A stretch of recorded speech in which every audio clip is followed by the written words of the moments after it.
ここは日本で一番海に近い酒蔵です。カリスマ日本酒バイヤー中野絵里です。今日私は京都府与謝郡伊根町船屋の里で有名な伊根の町にある向井酒造さんにお邪魔しています。伊根湾は静かな入り海で、海がこうやって覗き込んだらもう本当に底が見えている。非常に水がきれい、澄んだ海ですね。あら、はい、あら、こんにちは。こんにちは。私と同じように澄んだ海を見ていた人がいました。こんにちは。いたと思ったら、はい、名物当時です。向井邦子ちゃんです。はじめまして。今日はこの後向井酒造ならではのスポット浮桟橋の上で、たっぷり乙女トークしたいと思います。霊長類最強の乙女です。ありがとう。よろしくお願いします。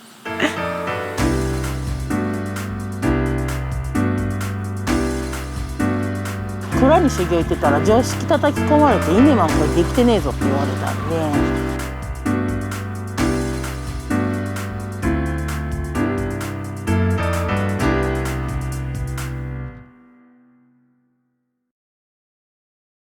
はい、はい、ここで仕込みをします。ちょっとこれ今掃除中で粉を置いてありますけど、はい、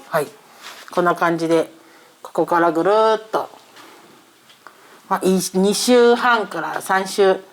ぐらいしてだいたい1年分のお酒が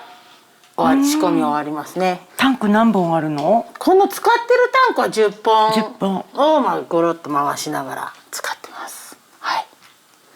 でだいたい1つのタンクで1500キロから1600キロ、少ないので1200キロほどを使ってやってます。で上の今から上がりますけど、上の天井がタンクの上がボカバッと開くようになっているので、そっちから米や水や入れて混ぜるような形になっています。はい。では上に。はい。はい。お邪魔します。足元気をつけて。了解です。2階に上がってきました。はい、2階に上がりました。全部のタンクの上がこんな感じで上が開くようになってます。はい、タンクが下にあります。はい。でここから入れる感じですね。米投入。はい。貝もここから。はい、そんな感じです。酒を立てもこっちに小タンク乗ってますけども、このタンクをここに持っていって全部このタンクの上で酒母を立てる。もう木本も山灰も分けずにここでやってます。なるほど。はい。でドンですね。はい。ここも絶対なんか、海見ながら仕込みできるって最高。そうですね。こちらどうぞ。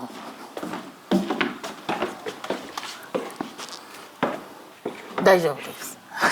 こんな感じで、はい。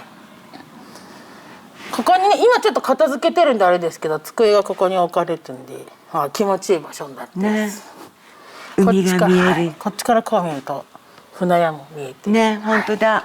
仕込み中の時は朝が早いんで、朝日が昇るのもこっちから昇るんですよ。あ、そうなんだ。ですね。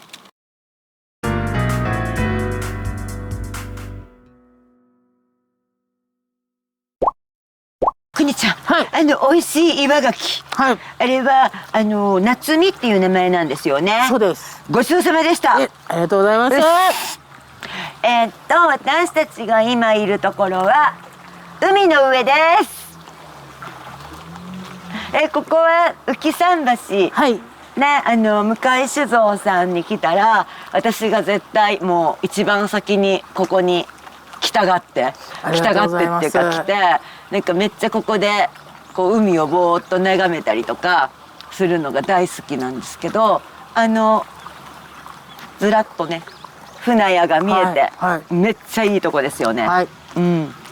大学は4年の農大です。醸造学科。はい。で新酒研究みたいな感じ。そうですね。新酒開発をしても新酒開発か。はその武田先生教授が、なんか何のテーマが欲しいとか言われたって、ほんまに何も知らんと言ったんでボケしてて先生怒らせて、で先生が新種開発をやってたんで先生がと一緒にやるっていう感じで、じゃないとお前何すりでかすかわからんって言われて、わしと一緒にするぞって言ってもらって先生と一緒に。東農大入って、はい醸造学科で、はいってことはもう大学入った時からもう絶対ここに戻ってきてお酒を作るぞっていう感じはないです。はない。まだない。その時点では。ないですね。まあそう全然ない。まあ弟がね12歳下の弟がね、できたんで、なんで自分が継がんでもええさかいにそんなね帰らなあかんとかもないんで、まあなんか好きなことをしようと思ってだけど別に好きなもんが見つからなかったのもあるんですけど、ねなんかただ親がこう大学行かせようとしたりっていうのがあったんで、ちょっと自衛隊受けたりして逃げたりとかしてたんですけど、で最終なんか専門学校も一応入学まで手続きまでしてあったけど農大一応力試しで受けろみたいな、まあ、もう絶対受からんと思ってたんで受かっても好きなとこ行けばいい言われてて、まあ、補欠でたまたま落ちたんですけど繰り上がりで後でもうほんまに3月前ぐらいに3月過ぎにハガキが来てその繰り上がりで合格しました入学されますかみたいなの来てて、でもまあ割と消極的な気持ちでじゃあ大学はそうです完全なる消極的な感じで行って、まあ、東京より大阪とかに行きたかったんでみんな仲いい友達全員大阪行ってたんで、将来の夢よりその当時はもうとにかく仲いい友達がおる場所に私も行きたいだったんで。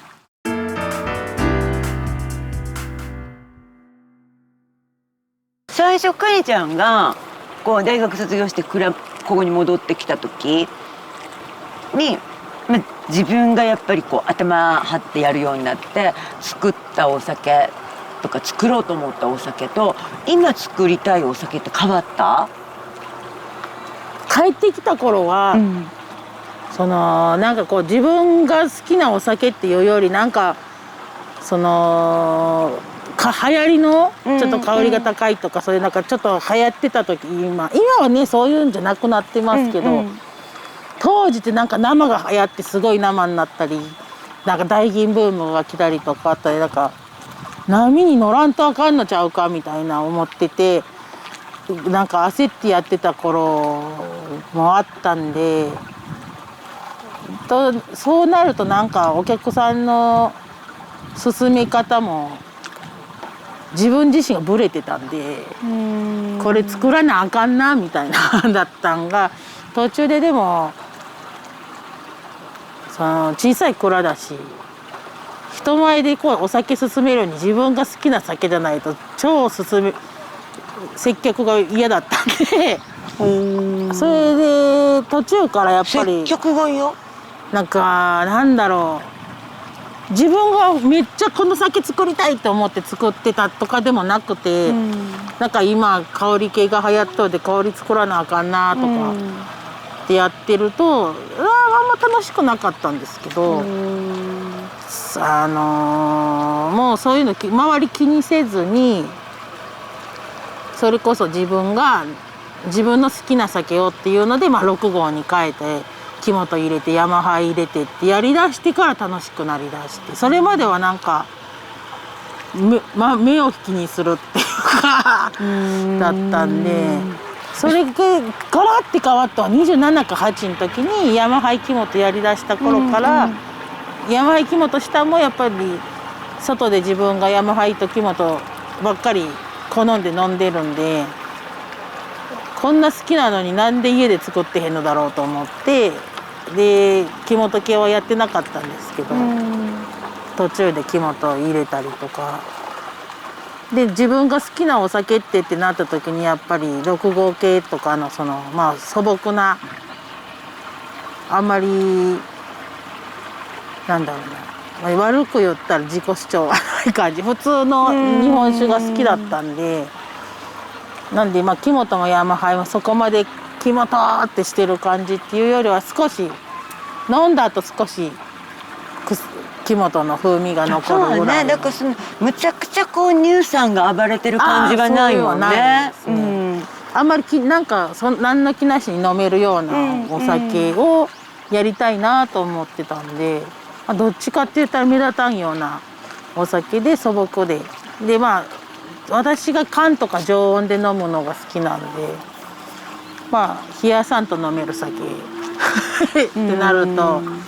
で弟は缶酒が大好きなんで2人とも作りたいお酒が一緒だったんで、ちょっと熟成が入ってるようなお酒から常温ぐらいで楽しめるお酒ってやりだしてからすごい楽しくなったし、お客様もやっぱ遠いとこから蔵を見に来てくれる方がその頃からすごい増えて来られて、それが17年8年ぐらい前、28ぐらいから変わってきたね。28ださかいに10、そうですね、14、もうでも46になっとるんで。そうですか。18年、あと20年、18年くらいです。稲満開ができたのはいくつの時？23ぐらいの時に作った。それが早かったよね。早かったです。逆に大学の卒論だったんで。もうね、やっぱ比べるもんがないさかいに、特になんか怖くなかったんで、で他に似たんがあって、あっちの方が美味しかったとか言われるような比べるお酒も出てない頃だったんで、今も唯一無二かもね。なんでなんか結構気にせず楽しく、なんで新酒開発は結構比べられんさかいに作るのが好きで、こうなんかアホなんで少量とかよりも何も考えんと1600キロポンって作ったりとかほぼ1600キロペンって作ってっていう、そういう豪快なところが面白いんだそうよね。いうのばっかりやってますね。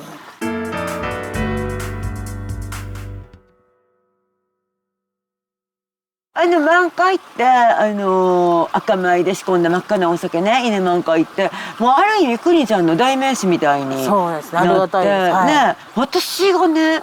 初めて稲満開を飲んだ時からその満開が変わってきてる。変わりまくってます。やっぱり配合を変えまくってるんで、変わって色自体が違う時もあるし、米の品種を変えたりもしてるんで、ここね 2、3年安定したんですけど、初め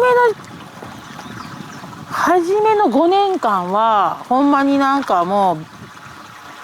初め大学でこの配合ができて先生と一緒に言ってこれでやれって先生が言ったやつでやった時はもっとお酒っぽかったのを、そこからちょっと果実っぽいようなに持っていこうとして配合をパーって変えて、で結構うまくなりだして、甘すぎたりとかもあったんですけど、やってでうまいことできだした頃に米の品種が変わって一回農家さんらが四国内やった一瞬。一応なんか赤米言うてもでももうほぼね紫、大きいくくりで赤米で、先生から初めてもらった苗も赤米、古代米で言ってもね黒い米だったんで、で作って、でもやっぱ九州の苗玄米だったんで種もみだったんで全然なんかこっちの気候と合わなくてまだらになって、でそっから農家さんと契約で作ってもらってた農家さんたちが自分たちで伊根町にあったっていう、あった米古代米をっていうのを5種類ぐらい植えてくれて、その中から朝紫っていうタイプのお米で作った時ずっと作ってたんで、途中でやっぱ紫小町の方が作りやすいっていうことで、お農家さんらも気使ってくれて、まあ作りやすいし、あと色も濃い、すごい濃いからこっちの方でええんちゃうかなって言ってくれた。じゃあそれでって言ったら、色が濃い分癖がすごかったんで、今までの配合で作った時に一発目絞ったらもう口紅みたいななんか味がして、味がクレヨンみたいな色じゃなくて味が味、なんだろう、その米の油みたいな。へえ。慌ててものすごいろ過したことあったんで、もうフィルター何回も通したりとかもしたことありますし、でこれは配合変えなやばいなってなって、またずーっとちょいちょい配合変えて、3年ぐらい前まで配合変え続けてたんで、濃かったり薄かったり甘すぎたりとかで、そのたんびに毎年お客さんに今年の甘いねとかもよう言われて。まあでもそれが楽しみやったりとかするけどね。そうですよ。ちょっと変わっていくっていうところがね。別になんか隠すつもりもなかったんで、それでそのなんか味安定させなあかんっていう風な気持ちがもともとなかったんで、なんか言われたら「すいません」って言って、また「あ、去年の方が良かったですか、じゃあちょっと来年それに近いやつ作ります」みたいな感じで言いながら合わせてやってって。でなんかこれ私別に言って怒られるかもしれないんですけどね、なんか昔から味変えてないとか、結局でも美味しい、その数字の日本酒とかサンドとかが一緒にするよりもやっぱバランスが取れて、自分が美味しいって思ったら味が多少違っても美味しかったら絶対叱られないんで酒屋にそうちゃんとやっぱバランスの取れたええ酒を作らなあかんなと思ってはいて。そういうちょっと人とは違うことっていうのを、例えば稲町夏の思い出でもやるのはめっちゃ得意よね。得意ですね。比べるもんがないで、全然ビビってないんで。で結果的にうまくいってると思うし。ありがとうございます。そういうなんかなんやろう、アイデアが新鮮っていうか。上手だなって思う。それは多分大学の武田先生のおかげが大きいですね。いやいやでも行ってみるもんやってんな。ほんまで入学式の日に武田先生にも出会って、友達ね、一緒の友達にも出会って、で親にもう恨みの言葉をぶちまげて出てったのに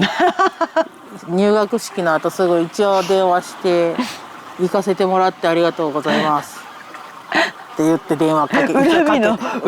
言葉をぶちまけて出ていた。家が潰れるまで「東京で遊び倒したるわ!」って言って出てったんで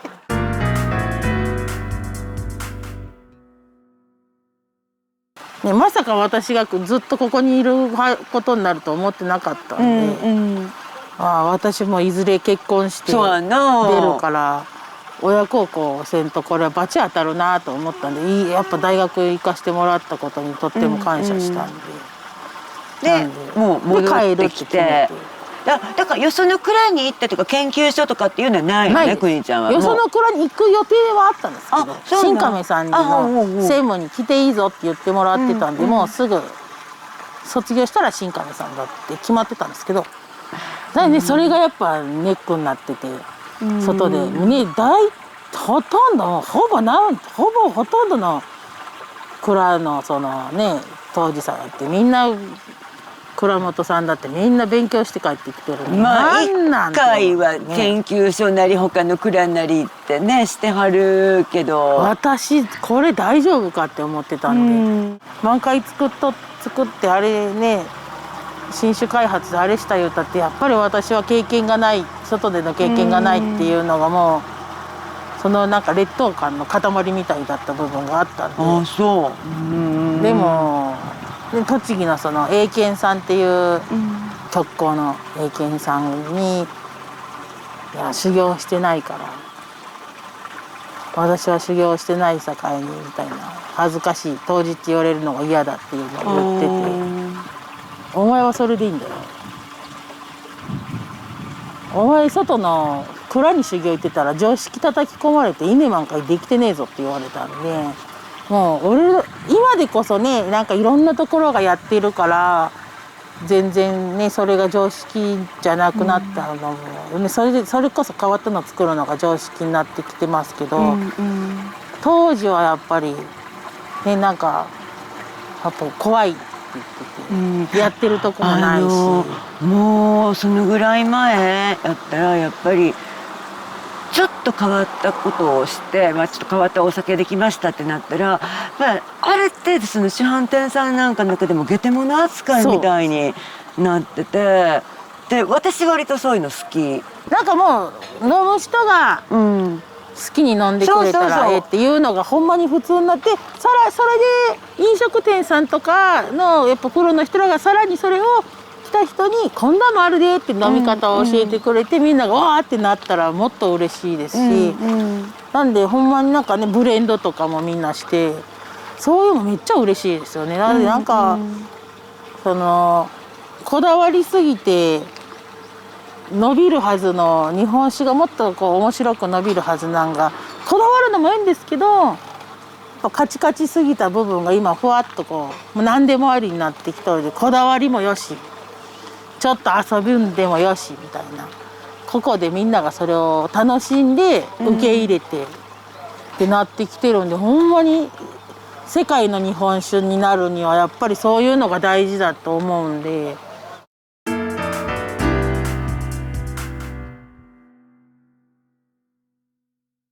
飲むっていうこの行為が自由じゃないと、なんかありありで今はおもろいなとは思って、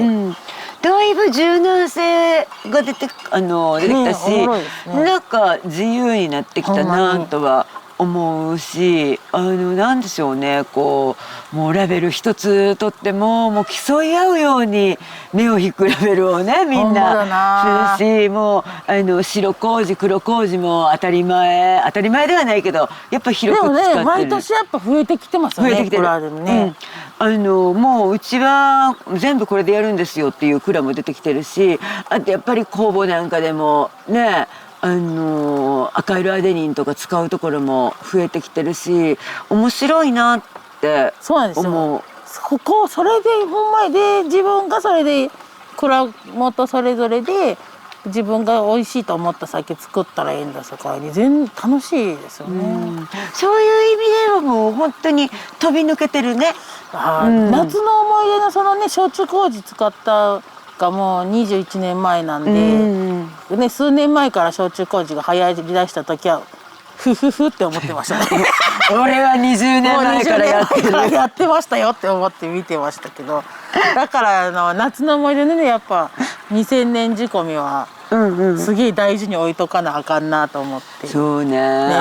まだねあるんで宝くじが当たったら僕はタンクごと買い取りますって言ってる人がいましたよ。嬉しいです。宝くじの当たる方法を聞きました。この方法、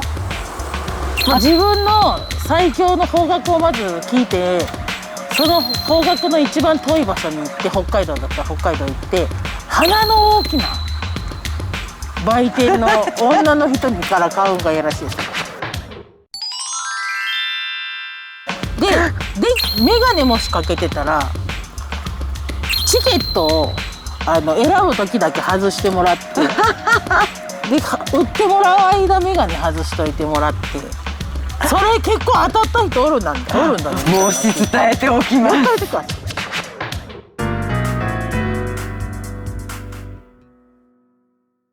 最後にちょっとこう邦子の楽しく生きる秘訣みたいなの、そうですね、私の今の、コロナでやっぱりちょっと昔と比べれば家におる時間も増えてると思うので、この際なんでも健康を極めてお酒とご飯を美味しくいただけるような、もう体を鍛えてもらって、もう解禁になったらもうバンバン毎晩飲みに出れるようなぐらい体を整えて、もう肝臓も全部ピカピカにしてもらって、もうすごいですよ今ほんまにフレッシュな肝臓で、もうなんかだるみたいなのが一切なくなったんで、素晴らしい。なんかということで今日は、健康に目覚めたはい、健康に目覚めた邦子ちゃんと、はい、健康診断が楽しみです、ね、健康に目覚めて、であと稲にいろんなものを流行らせようとしている、はい、そうですね、企みがある邦子さんと、ということででもね、日本に邦子を嫌いな人はいませんからね、皆さんもぜひ稲に遊びにいらしてください。稲の大看板邦ちゃんの、はい、大きな笑顔がね待ってます。緊急事態宣言も終わったんでね、一貫ね。杜氏屋さんとこにも皆さんで飲みに行きましょう。来てください。そうだね。もう、じゃあこれですか。ではどうぞ。チャンネル登録よろしくね。ちょっとテンション低いね。お願いします。はい。霊長類最強乙女でした。ありがとうございました。